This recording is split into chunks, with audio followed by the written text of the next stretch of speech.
Thank you for joining me back here on the last segment of today's show, talking about my predictions for how the AFC East division is going to shape out after the entire regular season. We are getting closer and closer to the start of the NFL season, so we're going to do some of these last predictions here, starting with the AFC East. We just talked about a few of these teams actually throughout today's episode, so we're going to start with one of them here at the fourth spot, and unfortunately, pretty obvious answer, I would say. The New England Patriots, to me, are going to come in last just this year. We're talking about the beginning, the very groundwork, very much the groundwork level of building this new era for the Patriots, right? We're in the Gerard Mayo era now. We're past Bill Belichick. Everything is pretty much new with this team. New general manager, new quarterback, a lot of young, exciting talent that they're ready to develop in the next couple of years. But right now, with how everybody else is in a more of a win now mode with their very settled, very experienced rosters, I just think the Patriots, with how everything's played out, you trying to figure out when to start Drake May, trying to figure out those issues that you had with the offensive line, new head coach, rookie head coach in Gerard Mayo, how does that all play itself out? And not to mention that they have the toughest schedule in the NFL from any of the teams that came in last place in all of the divisions across the NFL. Of all those teams that came in last, the Patriots have the hardest schedule out of all of them, so not really helping their case to surprise anybody in 2024. Again, the rest of the teams are just further along their processes, so I think the Patriots have a rough year this year, but that necessarily isn't a bad thing, right? You figure out a lot of things. I would love for them to keep Gerard Mayo. I don't want this to be a situation where they fire the head coach for no reason, obviously, knowing that this is a very early, young team. There's no reason to get rid of him because it's not going to be necessarily a pretty sight for this team this year. Everyone's going to go through growing pains, so the more consistent some of these factors stay, I think will only benefit the Patriots going forward. But to me, easy answer, they were going to be last. They are going to be last this year, in my opinion. Then you move on to number 3, and I think this could come to be a surprise to a lot of people, right? I'm just not buying the Bills hype for right now. I think it's too much. It could potentially be too much for Josh Allen, right? There's too many unknowns, and while you could feel great about some of those unknowns, like the wide receiver room, Khalil Shakir still being there, Keon Coleman, a lot of excitement around him, a lot of excitement around Dalton Kincaid and how everything plays out with him from his rookie year. I just feel like outside of that, how does the rest of this offense look? Their offensive line is pretty decent. They've done a great job, obviously, over the last few years, but there's a lot of unknowns for Josh Allen. Who's gonna become his number one target, right? Is it gonna be Dawson Knox, Dalton Kincaid? How quickly does Keon Coleman develop in this system? How, again, does James Cook develop in this system as their running back? Do they continue to be a run-heavy team to kind of mask some of the unknowns in the passing game, or do teams, double down on stopping the run, forcing them to pass, and are they willing to step up to that challenge? A lot of things that I'm just not sure of in the offense. It's very over-reliant on Josh Allen, I believe, and that's sort of what they tried to get away from last year when they went more towards a run-heavy offense, but because they had the weapons on the outside that they could still pass at an efficient level, now Stefon Diggs is gone, and I'm not sure that's going to mix well now with this young talent. So that's on the offensive side of the ball, but on defense too, losing guys like Jordan Poyer, Micah Hyde, Tre'Davious White, and having Matt Milano get injured pretty much for the entire year, that's at basically every level, mainly the second to third level with Poyer, Hyde, White, and Matt Milano. That's a lot of your experienced leaders and guys that you just rely upon on that side of the ball are just gone now. And while you have guys like Ed Oliver, AJ Epinesa looking pretty good, that's just on the front line. They're not going to always stand up to a lot of these teams. And once you get to the second and third level, who's going to stand out and, make a stop for the Bills at that point in time? those are some of the questions I have on the defensive side of the ball. And then I just feel like, again, it's too much pressure, not only on Josh Allen, but on that defense as well, because a lot of the times when Josh was coming up developing, there was those issues with turnovers, but, I'm past it. But a lot of those times, this defense stood up, created some turnovers, and made a lot of splash plays. And now I'm not so sure they have the capability to rely on that defense as much this year with all those losses that I mentioned. And if they're able to figure something out, I feel like it's going to take time anyway with a lot of new pieces. So how do they navigate those waters, and how quickly do they get everybody up to speed? There could be some growing pains that I think could halt them in trying to win the AFC East title yet again.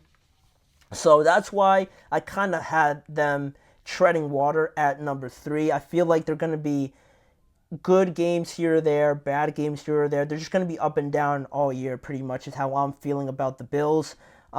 Which means at number 2, very tough in the end, trying to decide between, obviously, the two teams left, the Jets and the Dolphins. But I went with the Jets here just because, obviously, the Hassan Reddick thing is a distraction.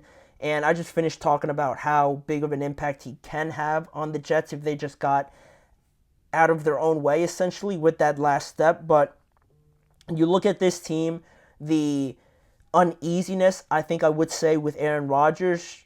Every Jets fan is praying every night that nothing happens to Aaron Rodgers again. He's coming off of a very serious injury to that Achilles, so how does he look? How does he navigate throughout an entire NFL regular season? Any injury really to some of these guys, like Mike Williams coming off of a serious knee injury, Aaron Rodgers, like I just mentioned, Breece Hall is a couple years removed now from a very serious knee injury himself, and their offensive line as well.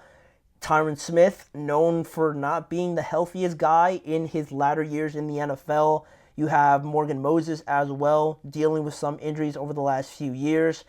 Any injury to any of these guys, I feel like would really become such a problem to this Jets team, because all of those positions are very important in any team. So the Jets needing all these guys to stay healthy, I think, could be something to look out for. Again, it's so unpredictable to try and prepare for injuries because, you don't know when they're going to happen. But that is something that does make me a little bit nervous with this Jets team. And also, it's not like their schedule is overly hard.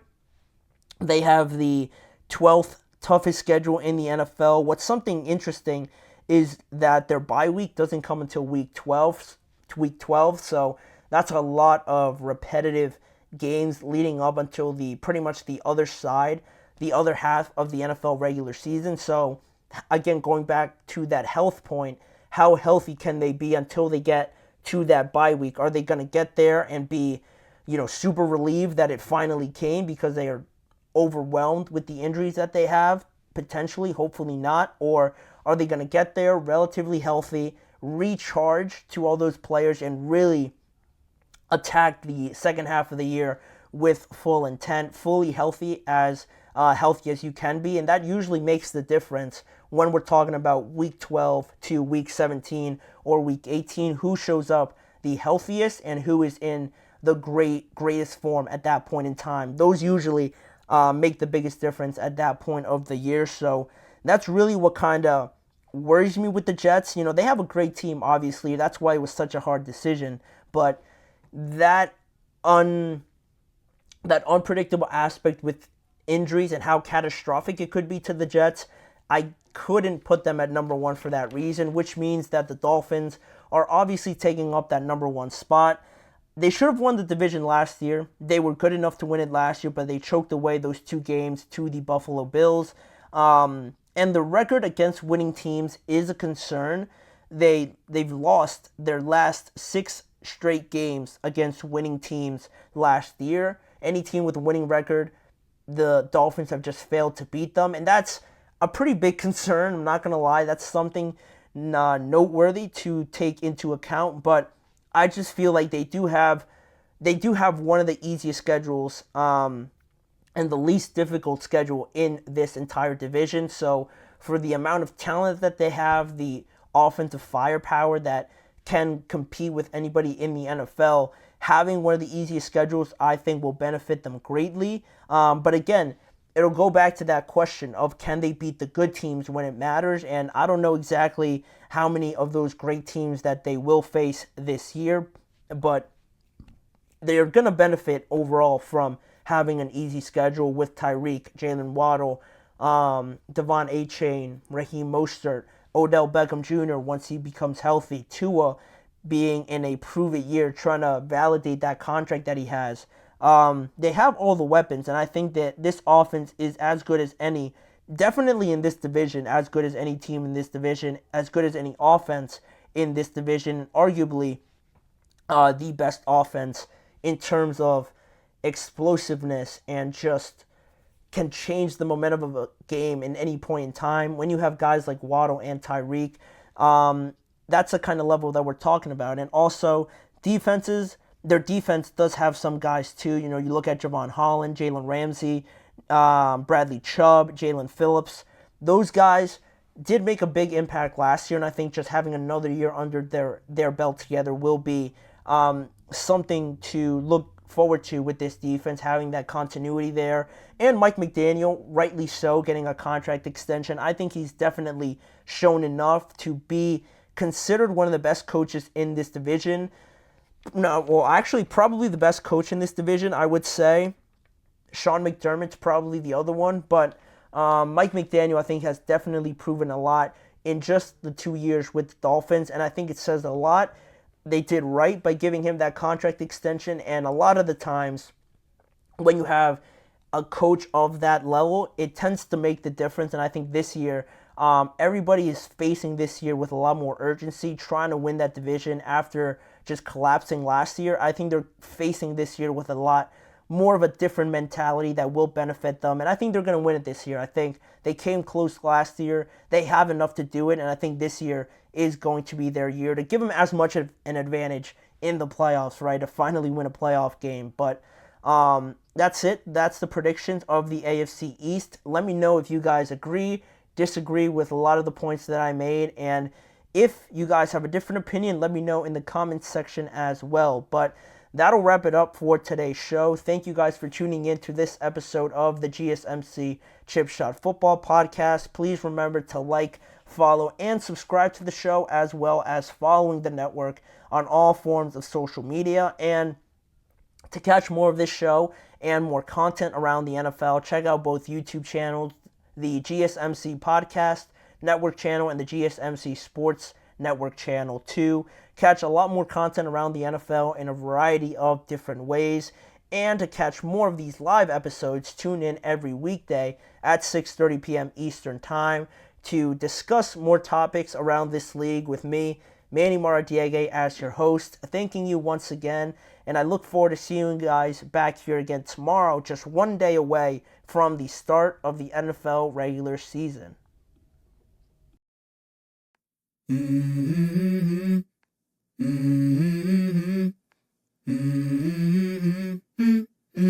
Let's go. I wake up to a little bit of drool on my pillow, feel like it's gonna be a bad day. Yeah, I'm tired of shit, and the coffee ain't hit yet, damn, ain't that great. I don't wanna go to